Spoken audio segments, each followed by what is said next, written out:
اون آخر هفته توی سال 2011 برای تک تک مردم کره جنوبی یه روز هیجان انگیز به حساب می اومد. بازیگر مورد علاقه مردم کره یه فیلم جدید بازی کرده بود به اسم The Silence و مردم صف کشیده بودن که این فیلم رو توی سینما تماشا کنن. ولی چهره مردمی که وارد سینما میشدن با چهره مردمی که از سینما می اومدن بیرون زمین تا آسمون فرق داشت. مردم میگفتن با اینکه ژانر این فیلم جنایی بوده ولی این فیلم ترسناکترین فیلمیه که توی زندگیشون دیدن. داستان وقتی از این ترسناکتر میشه که مردم متوجه میشن این فیلم از روی یک کتاب ساخته شده که اون کتاب بر اساس حوادث واقعیه.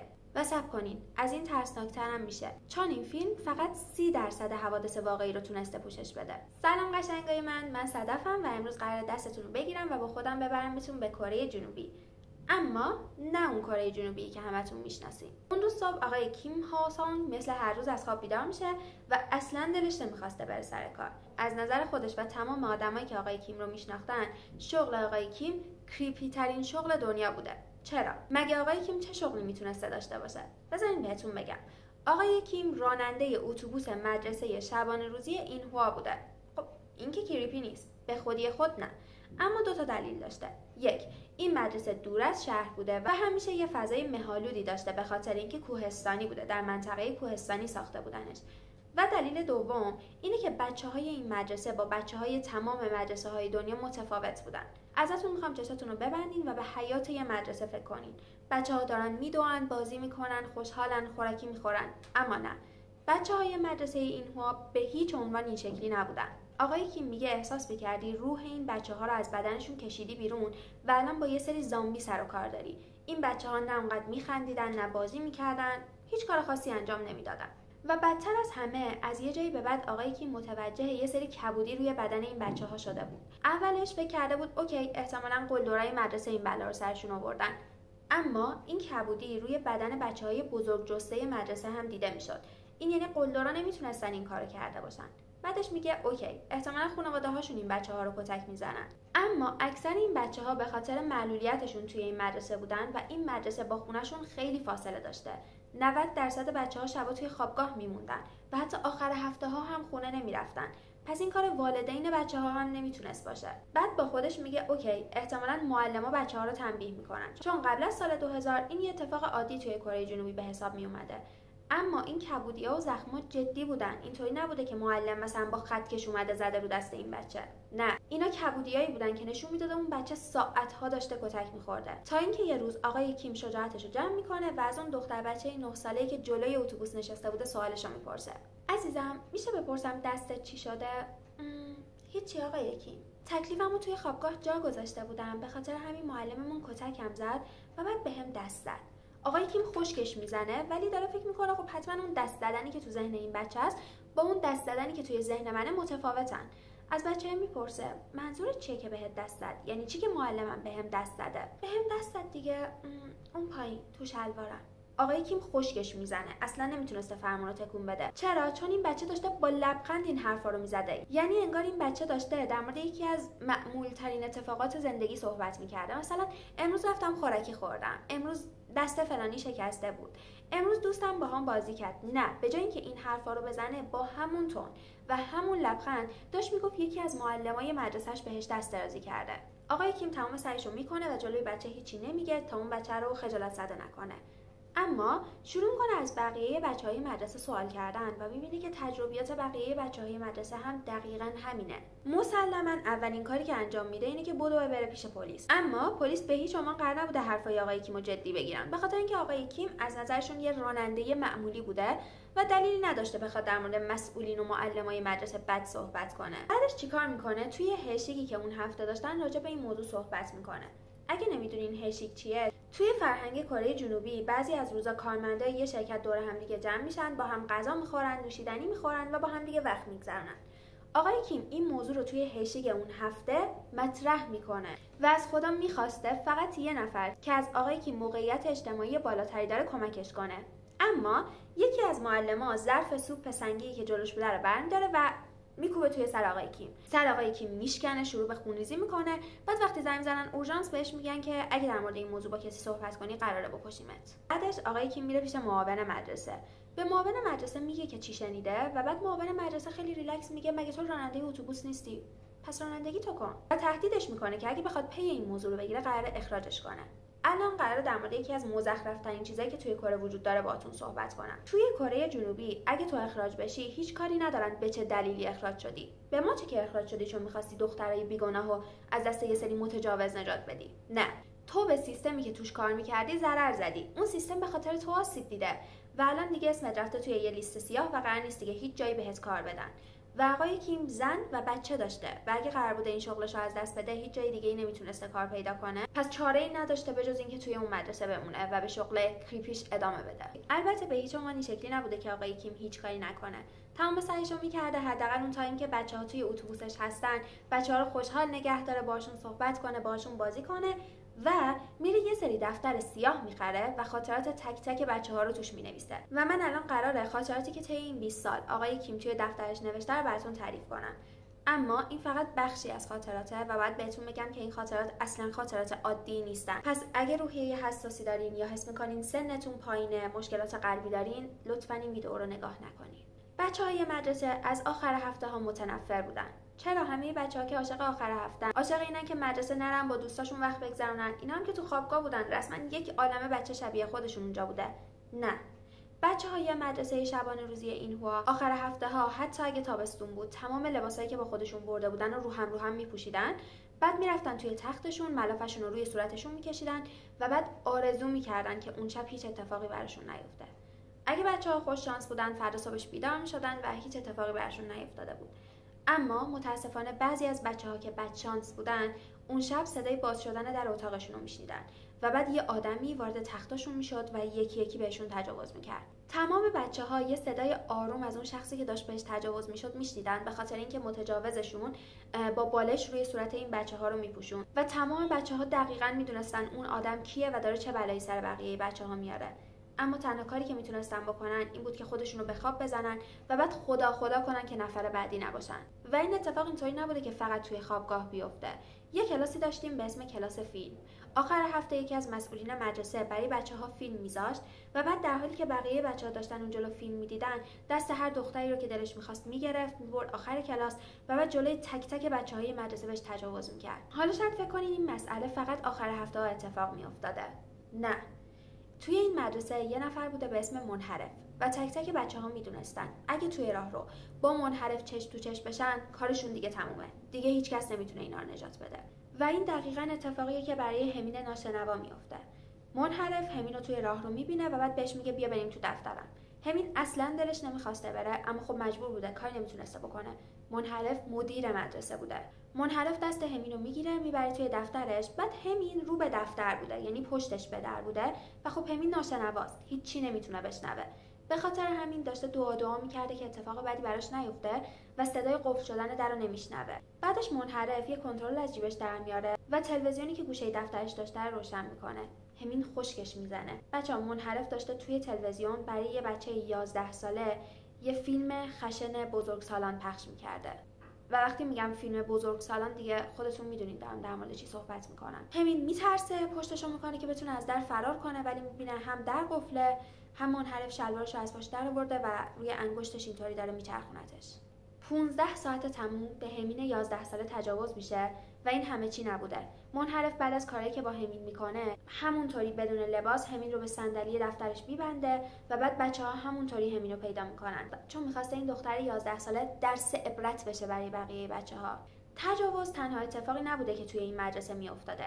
اگه یکی از بچه‌ها باردار میشده به خاطر این تجاوزات، ناپدید میشده. یعنی چی که ناپدید میشده؟ هیچ کس نمیدونه. وقتی شخص باردار به ماه 5 یا 6 میرسیده و دیگه همه میتونستن متوجه بشن که بابا این آدم حامل است، یه روز یه نفر میومده سر کلاس دنبالش از مسئولین خود مدرسه و بعد این دختر ناپدید میشده. یعنی نه دیگه خودش دیده میشده و نه هیچ کدوم از وسایلش توی خوابگاه دیده میشده. هیچ خبری دیگه از این بچه نبوده. بچه‌های این مدرسه هیچ وقت غذای کافی نداشتن. یعنی چی که غذای کافی نداشتن؟ مگه این مدرسه دولتی نبوده؟ مگه به ازای هر کدوم از این بچه‌ها و غذا و جای خوابشون از دولت پول نمیگرفته؟ چرا؟ این مدرسه دولتی و خیریه بوده. یعنی علاوه بر اینکه خود دولت پول میداده به مسئولین مدرسه بابت هر یه نفر از این بچه‌ها، مردم عادی هم یه سری لباس و غذا به این بچه‌ها اهدا می‌کردن. ولی مسئولین مدرسه همه اینا رو میفروختن و بعد بچه‌ها رو مجبور می‌کردن فقط یک وعده اونم تهمونده غذای ظهر معلما رو بخورن و این غذا هیچ وقت برای اون همه بچه کافی نبوده.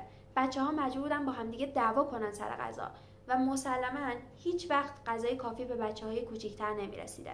به خاطر همین یکی از بچه‌ها تصمیم میگیره با کاغذ دیواری خوردن خودش رو سیر نگه داره و بعد از یه مدتی به خاطر اون چسبا و کاغذا مسموم میشه و دیگه همه میدونستن امیدی به این بچه نیست.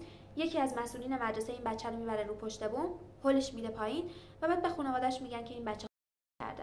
یادتونه ما وقتی بچه بودیم چقدر عاشق زنگ هنر بودیم، میتونستیم نقاشی کنیم، کلاس خاصی نداشتیم.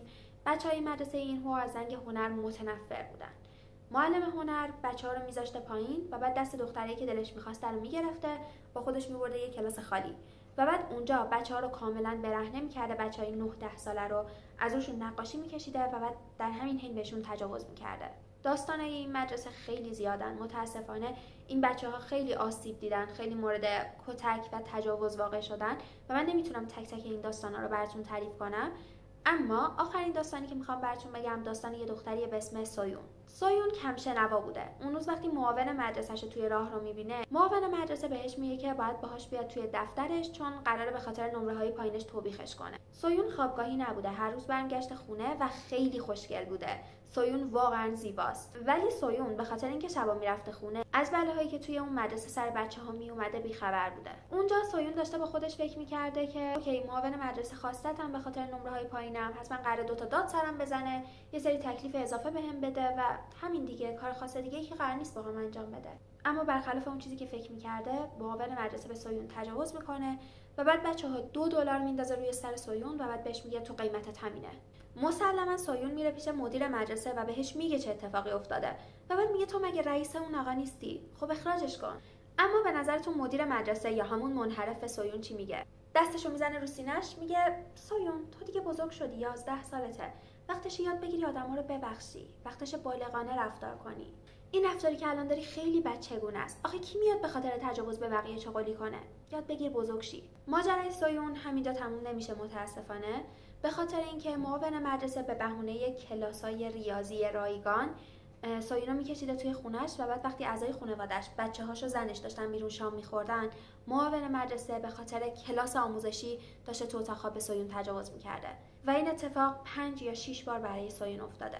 آقای کیم، راننده اتوبوس مدرسه، به مدت 20 سال تنها کاری که میتونسته بکنه این بوده که خاطرات بچه‌ها رو بنویسه و بعد خدا کنه که کاش یه روزی یه نفری وارد این مدرسه بشه و اون آدم یه قدرتی داشته باشه و بتونه جلوی این آدمو وایسه.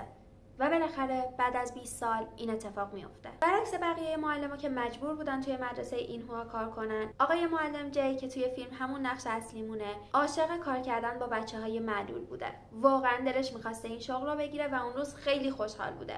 کلی به خاطر روز اول کاریش ذوق داشته، می‌خواسته با بچه‌ها دوست بشه. اما وقتی وارد اولین کلاسش میشه می‌بینه نه، قرار نیست بتونه با بچه‌ها رابطه خوبی داشته باشه. تک تک بچه‌ها داشتن میلرزیدن و بعد تمام سعیشون رو میکردن که نامرئی باشن. تمام سعیشون رو میکردن که هیچ کس نبینتشون. و آقای جی هم جز آدمایی بوده که بچه‌ها ازش میترسیدن. و اون روز آقای جی متوجه میشه که توی مدرسه‌ای که مخصوص بچه‌های ناشنوا و کم شنواست، هیچ کس به جز آقای جی زبون اشاره بلد نیست. پس معلمای این مدرسه چطوری با بچه‌ها ارتباط برقرار می‌کردن وقتی حتی نمیتونستن با اون بچه‌ها صحبت کنن؟ اما بازم سعی میکنه چیزی نگه، به بچه‌ها کم کم نزدیک بشه تا اینکه یه روز یکی از پسر بچه‌ها دست مامانشو میگیره، بیارتش سر کلاس آقای معلم جی و مامان اون بچه قرار بوده یه چیزی به آقای معلم جی بگه که تا آخر اون قرار بوده زندگیشو تغییر بده. پسرم میگه که یکی از معلما به دوستش تجاوز کرده و شما تنها کسی هستین که اینجا میتونه با زبون اشاره باهاش ارتباط برقرار کنه. به خاطر همین میخواسته با شما صحبت کنه. معلم جی خشکش میزنه، بچه رو میبره توی دفترش و شروع میکنه با بچه صحبت کردن و شروع میکنه داستان دوست صمیمیش هجین رو برای آقای جی تعریف کردن. بچه‌ها، هجین پدر و مادرش هر دوتا معلول بودن و بعد هجین رو فرستاده بودن به این مدرسه چون فکر می‌کردن هجین قراره اینجا بهش خوش بگذره، چون فکر می‌کردن دخترشون قراره در کنار آدمایی که خیلی شبیه خودشن رشد کنه، بازی کنه، درس یاد بگیره و اصلاً خبر نداشتن چه اتفاقایی قرار بوده برای هجین بیفته. این پسر اون روز هجین رو توی حیاط مدرسه می‌بینه، به خاطر همین میدوه میره سمتش، ولی هجین نمیتونسته درست راه بره. اولش فکر میکرده که دوستش حتما مریض شده، اما هجین براش تعریف میکنه که معاون مدرسه بهش تجاوز کرده و این تجاوز یه تجاوز عادی نبوده. ببخشید که من دارم جزئیاتش رو براتون تعریف میکنم، اما جزئیات موضوع هجین خیلی مهمه. هجین کم شنوا بوده و نمیتونسته درست صحبت کنه. معاون مدرسه اون روز دست هجین رو میگیره و بعد مجبورش میکنه که باهاش بره وارد یکی از کلاس‌ها بشه و بعد همونجا به هجین 11 ساله تجاوز میکنه. اگه کی دراما دیده باشین، مدرسه های کره یه سری پنجره به راهرو دارن. به خاطر همین بچه‌هایی که از اونجا داشتن رد میشدن همشون میدیدن که هجین نمیخواد این اتفاق بیفته، داره میجنگه، داره سعی خودش رو میکنه، ولی دارین در مورد یه بچه 11 ساله صحبت میکنی. و اونور داستانم یه نرخر احتمالاً 40 ساله. بچه‌ها صدای جیغای هجین رو میشنیدن که هجین یه صداهایی تولید میکنه که داره میگه من نمیخوام این کارو بکنم. و این جیغا و این صداها خیلی مهمه. بعداً بهش برمیگردیم. و بعد بچه‌ها میبینن معاون وقتی کارش تموم میشه چند تا قوطی نوشابه به هجین میده و میگه که اینم قیمتت. آقای معلم جای شوکه شده بوده. سری میره پیش پلیس اون منطقه. بعد پلیس اون منطقه بهش میگن میدونیم اتفاقا چند تا از بچه‌ها اومدن اینجا با همون صحبت کردن.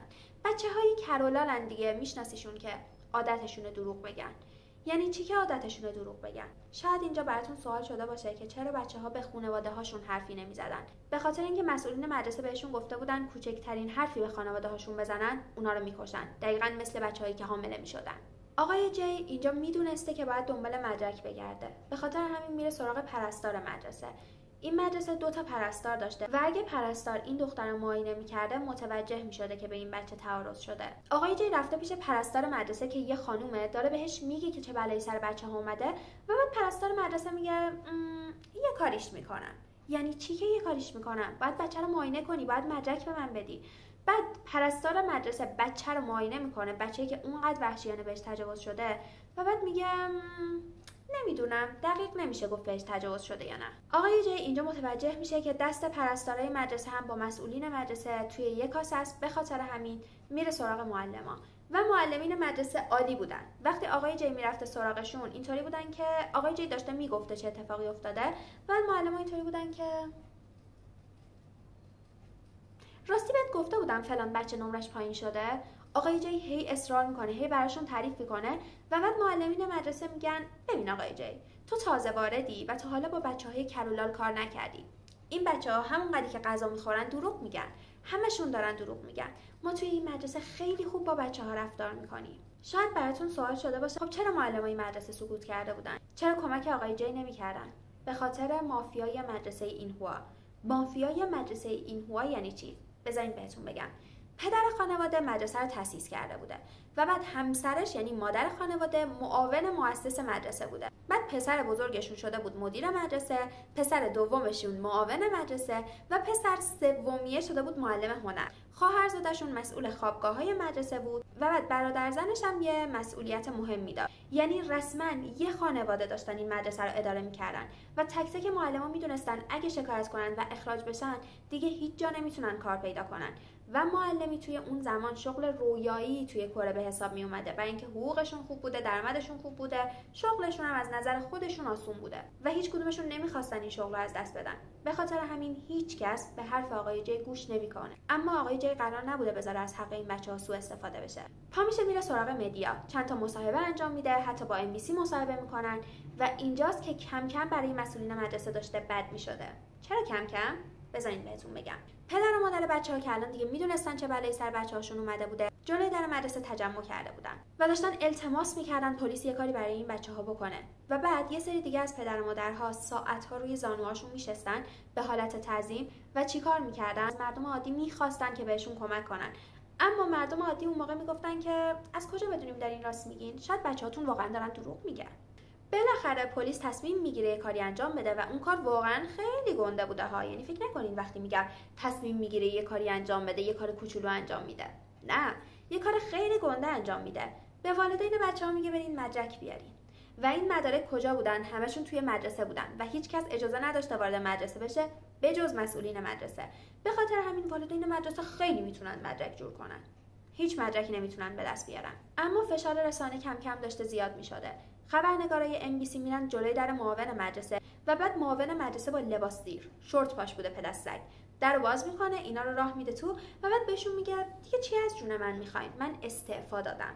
اخراج نه ها بچه‌ها، استعفا داده. نامه استعفاشو اینطوری میگیره جلوش، میگه ببینین یه مرد به خاطر شماها از کارش استعفا داد. بعد خیلی جدی میگه من با این بچه‌ها خیلی مهربون بودم. اگه من و خانواده‌ام این بچه‌ها رو توی مدرسه‌مون قبول نمی‌کردیم، این بچه‌ها کجا میتونستن برن؟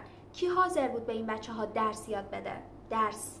و بعد زن همین آدم در کمال پررویی پا میشه میره پیش معلم جی و بهش میگه تو خجالت نمیکشی پدر یه خانواده رو از نون خوردن انداختی؟ اگه بچه‌های من نتونن به آرزوهاشون برسن به خاطر تو چی؟ شوهر من از کارش انداختی، زندگی منو داری خراب میکنی. یعنی تک تک آدمای این خانواده پرروترینن، یعنی پرروترین انسانایین که شما توی ذهنتون میتونین تصور کنین. بالاخره برای این بچه‌ها، برای تک تک این بچه‌هایی که آزار دیدن توی این مدرسه یه دادگاه تشکیل میشه و توی این دادگاه خانواده‌های بچه‌ها از مدیر، معاون و 2 پرستار مدرسه شکایت کرده بودن، چون هیچ مدرک دیگه‌ای از هیچ کس دیگه‌ای نداشتن. چیزی که قراره الان بهتون بگم واقعا قراره اعصابتون رو به هم بریزه، به خاطر اینکه توی کره جنوبی برای هیچ حکم آزار، اذیت و تجاوزی بیشتر از 1 سال تا 2 سال زندان نمیدن به هیچ کس و این پرونده هم مستثنا نبوده. قاضی پرونده سعی میکنه از این قضیه که این آدم به معلولین تجاوز کرده استفاده کنه و حکم بیشتری براشون بگیره، اما متاسفانه همه بچه‌ها شنیده بودن که اون دختری که بهش تجاوز می‌شده جیغ می‌زده و میگفته نه. و توی قانون کره جنوبی تو تنها در صورتی معلولی که نتونی جیغ بزنی بگی نه و از این قانون هم نمیتونن استفاده کنن. بعضی از بچه‌هایی که میومدن اونجا شهادت میدادن دیگه بزرگ شده بودن و خانواده داشتن و هجین هم همینطوری بوده. اون دختری که داستانشو براتون تعریف کرده بودم، هجین ازدواج کرده بوده و 2 بچه داشته و چیزی که توی دادگاه میگه این بوده که من حتی یه روزم نتونستم این موضوع رو فراموش کنم. همیشه خجالت میکشیدم، از خودم بدم میومد و از تک تک مردا بجز همسرم متنفر بودم. و به نظرتون تیم دفاعی خانواده اینها چی میگن؟ میگن هجین معلومه داره دروغ میگه، چون اگه بهش تجاوز شده بود ترومای اون تجاوز بهش اجازه نمیداد ازدواج کنه و بچه دار بشه. حتما خوشش اومده که الان تونسته تشکیل خانواده بده. همینقدر پررو. وقتی همه داستانشون رو تعریف میکنن متاسفانه کاری از دست قاضی پرونده اون موقع بر نمی اومده، به خاطر همین تعظیم میکنه جلوی خانواده قربانی ها، گریه میکنه و میگه این قانونه، من نمیتونم کاری براتون انجام بدم و حکم اعلام میکنه. و این دادگاه توی سال 2005 داشته اتفاق میافتاده. طی این حکم مدیر مدرسه 2 سال و 10 ماه، معاون مدرسه 8 ماه و هر کدوم از پرستارا 10 ماه حکم میگیرن. اما این حکم حتی زندان هم نبوده، پروبیشن بوده. یعنی اینا میتونستن برن یه جا خدمات اجتماعی انجام بدن، مثلا به بچه‌ها درس بدن و بعد زندان نرن، بمونن تو خونشون. و هیچ کدوم از این آدما از کارشون نمیافتن و مدرسه هم تعطیل نمیشه. یعنی مدرسه همچنان داشته کار میکرده، اینا رئیسای مدرسه بودن، به بچه‌ها تجاوز میکردن و فقط هر کدوم نهایتاً دیگه 2 سال حکم گرفته بودن که خدمات اجتماعی انجام بدن. تا سال 2011. سال 2011 فیلم The Silence بالاخره اکرام میشه. مردم متوجه میشن چه اتفاقی توی این مدرسه افتاده و اینجاست که همه شوکه میشن. اینجا دیگه ما چیزی داریم به اسم سوشال مدیا. مردم شروع میکنن توی سوشال مدیا از پلیس انتقاد کردن و پای ژنرال چه به این داستان باز میشه. ژنرال چه چیکار میکنه؟ میاد دنبال مدرک میگرده و فیلم دوربینای مداربسته مدرسه رو چک میکنه. مسلماً یک عالمه فیلم و عکس از این مدرسه در میاد، اما چون توی اکثر این فیلم و عکس‌ها بچه‌ها برهنن، من نمیتونم این فیلم و عکس‌ها رو براتون بذارم. توی اینترنت هستن ولی بهتر نگاهشون نکنین. من خودم هم نگاهشون نکردم، سانسور شدهشون رو دیدم. اما یه چیزی که باید بدونین اینه که توی قانون کره جنوبی اگه 8 سال از یک آسیب فیزیکی گذشته باشه و تو نتونسته باشی ثابتش کنی، دیگه نمیتونی ثابتش کنی. دیگه نمیتونی به اون جرم کسی رو به دادگاه بکشی. و از قضیه بچه‌های این مدرسه اکثرا بیشتر از 20 سال گذشته بوده. به خاطر همین ژنرال چه میاد برای اولین بار توی کل کره جنوبی به خاطر آسیب روحی از معاون مدرسه شکایت میکنه. چرا از بقیه شکایت نکرده؟ چون به نظرش اگه میومد تعداد مجرما رو زیاد میکرد به هیچ کدومشون حکم درست حسابی نمیدادن. فقط از معاون مدرسه و به خاطر ترامای روحی که به بچه‌ها زده شکایت میکنه. و اینو باید بدونین که توی این مرحله بچه‌های مدرسه و مردم عادی خیلی داشتن به هم کمک میکردن. مردم عادی که ماشین داشتن از همه جا خانواده‌های قربانی‌ها و خود قربانی‌ها رو به صورت کاملا رایگان جابجا میکردن، میبردنشون دادگاه. مردم خیلی داشتن کمک میکردن، همه همدل شده بودن تا بالاخره دادگاه تشکیل میشه و به معاون 12 سال زندان میدن و این توی کره جنوبی خیلی زیاده، چون که حتی برای قتل هم خیلی کم پیش میاد که حکم بالای 10 سال به کسی داده بشه. شاید فکر کنین که این بچه‌ها به حقشون نرسیدن. بله، این بچه‌ها به حقشون نرسیدن و ما هممون از این بابت ناراحتیم، اما حداقلش بعد از این دادگاه مدرسه بعد از 50 سال آزار و اذیت بچه‌های معلول بسته شد. و راستی بعد از اون دادگاه اولیه که یه سری حکم چرت و پرت بهشون داده بودن، مسئولین اون مدرسه آقای معلم جی رو هم اخراج کرده بودن. آقای معلم جی اخراج شده بود. بقیه معلمای مدرسه هم کاملا اظهار بی‌اطلاعی کردن و گفتن ما خبر نداشتیم. مسئولین مدرسه آخر هفته ها تو خوابگاه این کارا رو میکردن. به ما چه؟ که اینجا جاییه که من خیلی دوست دارم نظر شما رو بدونم. به نظرتون معلمای مدرسه واقعا بی‌اطلاع بودن یا اطلاع داشتن و از ترسشون چیزی نمیگفتن یا اینکه خودشون هم توی آزار بچه‌ها سهیم بودن؟ من نظرم روی شماره 3 هستش، ولی خب خیلی دوست دارم نظرات شما رو بدونم. خب این پرونده اولی بود که من توی چنلم براتون کاور کردم و راستش دلیل این که برای اولین پرونده همچین پرونده پر کاراکتر و پیچیده‌ای رو انتخاب کردم اینه که به نظر من بچه‌های مدرسه اینهوا هیچ وقت به حقشون نرسیدن و خیلی کم راجبشون صحبت میشه، حتی تو دنیای پرونده‌های جنایی. و من واقعا دلم می‌خواست شما این پرونده رو بشنوید و از سرگذشت این بچه‌ها با خبر بشین. و این پرونده یه قانون رو توی کره جنوبی عوض کرد. اونم این که اگه یه نفر یه مدرسه رو میسازه یا مدیر یه مدرسه میشه، به هیچ عنوان نمیتونه خویشاوندان و بستگان نزدیکش رو استخدام کنه برای اون مدرسه. همین دیگه، این پرونده همینجا تموم میشه. خیلی زود با پرونده بعدی میبینمتون. خدافظ.